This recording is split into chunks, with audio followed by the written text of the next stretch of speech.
வாங்க, இன்னைக்கு நாம ஒரு மிக முக்கியமான வரலாற்று திலக்க பதிவை பார்க்க போறோம். இது வீரம், பெருந்துயரம், நெருப்புன்னு பல உணர்ச்சிகள் கலந்த ஒரு காவியம்.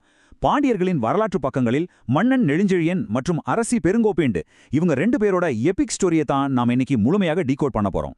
சரி, இது என்ன அப்படி ஒரு கதைன்னு நீங்க யோசிக்கலாம். ஒரு பொற்காலத்தில் ஆரம்பித்து ஒரு மிகப்பெரிய சோகத்தில் முடிகிற ஒரு வியக்கத்தக்க காலவரிசை கதை இது.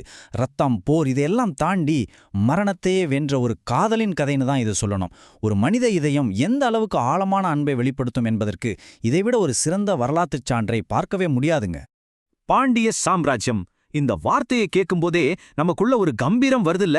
ஆமாங்க, நமது பயணம் அங்கிருந்துதான் ஆரம்பமாகிறது. இங்க நீங்க கவனிக்க வேண்டிய இரண்டு முக்கியமான கேரக்டர்ஸ் இவங்க தான்.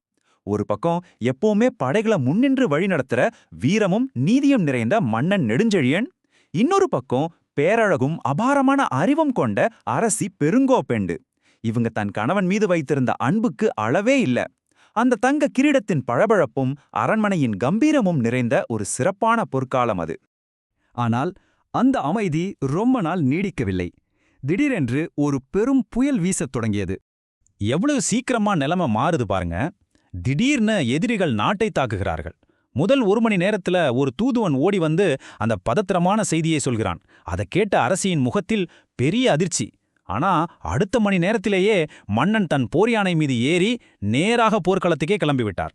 புழுதி பறக்கும் வாழ்வீச்சுகளுக்கு நடுவே காட்சிகள் எவ்வளோ மின்னல் வேகத்தில் நகர்கிறது பார்த்தீர்களா? இப்படி மின்னல் வேகத்தில் ஆரம்பித்த இந்த போர் எதிர்பாராத ஒரு சோகத்தை நோக்கி பயணிக்க ஆரம்பித்தது. அந்தி சாயும் நேரம். போர்க்களத்தில் எதிரிகளுடன் வீரமாக சண்டையிட்ட நமது மன்னன் நெடுஞ்செழியன் ஒரு கட்டத்தில் படுகாயமடைந்து மெதுவாக கீழே விழுகிறார். அவருடைய கவசத்தில் இரத்தம்.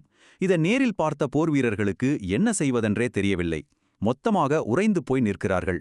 இது ஒரு மன்னனின் வீழ்ச்சி மட்டுமல்ல, ஒரு நாடே இரண்டு போன ஒரு துயரமான தருணம். போர்க்களத்தில் இது நடக்கிறதென்றா அரண்மனையில் இருந்த அரசிக்கு இந்த மரணச் செய்தி சென்றடைந்ததும் என்ன ஆனது தெரியுமா? அரண்மனையில் மங்கலான மெழுகுவர்த்தி வெளிச்சத்தில் இந்த செய்தியை கேட்ட அரசி முழுவதுமாக உடைந்து போய்விட்டார்கள். பழங்கால தமிழ் மூல நூல்களில் அவங்க சொன்னதாக ஒரு மனதை நொறுக்கும் பிரகடனம் இருக்கு. என் கணவன் இல்லாத உலகம் எனக்கு வேண்டாம். இதை கேட்கும் போதே நமக்கு இவ்வளவு கனமாக இருக்கிறதே. தன் உயிரின் பாதையே இழந்துவிட்ட அந்த பெண்ணின் வழி எப்படி இருந்திருக்கும் என்று கொஞ்சம் சிந்தித்துப் பாருங்கள். அரண்மனையில் இருந்த மக்கள் அனைவரும் அவர்களை தடுத்து நிறுத்த எவ்வளவோ முயன்றார்கள். ஆனால் அரசியின் அந்த உணர்ச்சிகரமான உறுதி கொஞ்சம் கூட குறையவே இல்லை. அவன் உயிர் பிரிந்த இடத்தில் என் உயிரும் சேர வேண்டும் என்று ஒரு மாபெரும் சபதமே எடுக்கிறார்கள். தங்களைச் சுற்றி என்ன நடக்கிறது என்பதைத் தாண்டி அவங்க உலகம் முழுவதும் தன் கணவன் மீது மட்டுமே இருப்பதை இந்த வரிகள் நமக்கு மிக தெளிவாக உணர்த்துகிறது. இந்த வரலாற்று பதிவுகளை ஒரு நடுநிலையான பார்வையோடு கவனிக்கும் நாம் அந்த இறுதித் தருணங்களை பின்தொடர்கிறோம். அரசி நேராக போர்க்களத்திற்குச் செல்கிறார்கள். அங்கே தன் கணவனின் உடலை கண்டு கண்ணீர் மல்க கட்டியணைத்துக் கொள்கிறார்கள். அதன் பிறகு கணவன் மீதிருந்த அளவற்ற காதலால் சுற்றிலும் கொழுந்துவிட்டு எரியும் நெருப்பில் இறங்கி மனமுவந்து தன் உயிரையே தியாகம் செய்கிறார்கள். இது புராணங்களில் வருவது போன்ற ஒரு வியக்கத்தக்க, அதே சமயம் இதயத்தை உழுக்கும் ஒரு உச்சக்கட்டமாகும். இத்தனை போராட்டங்கள் மற்றும் கண்ணீருக்கு பிறகு இது அழியா காதலின் தீபமாக வரலாற்றில் நிலைத்து நின்றது. அந்த எரியும் தீயின் வெளிச்சத்தில், ஒளிரும் வானத்தின் பின்னணியில் அவர்கள் இருவரின் நிழல் உருவங்களும் ஒன்றாக இணைவது போல இந்த வரலாற்றுத் தமிழ் விவரிப்பு முடிகிறது. மரணத்திற்குப் பின்னரும் தொடரும் ஒரு அடையாளமாக தமிழர் வரலாற்றில் வீரமும் அன்பும் கலந்த உயர்ந்த தியாக காதலாக இது என்றென்றும் நிலைத்திருக்கிறது.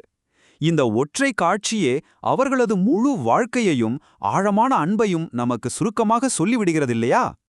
இறுதியாக நான் உங்களிடம் ஒரு முக்கியமான கேள்வியை கேட்க விரும்புகிறேன். நெடுஞ்செழியன் மற்றும் பெருங்கோப்பெண்டுவின் இந்த காவியம் நிபந்தனையற்ற விசுவாசம் மற்றும் அதீத தியாகம் குறித்த நமது தற்போதைய நவீன புரிதலை எந்த அளவுக்கு மாற்றியமைக்கிறது? இதை பற்றி கண்டிப்பாக சற்று சிந்தித்து பாருங்கள். வரலாற்றின் இந்த ஆழமான தியாகத்தை பற்றிய சிந்தனையோடு இன்று உங்களை நான் விட்டுச் செல்கிறேன். மீண்டும் ஒரு சுவாரஸ்யமான வரலாற்று விளக்கப் பதிவில் சந்திப்போம்.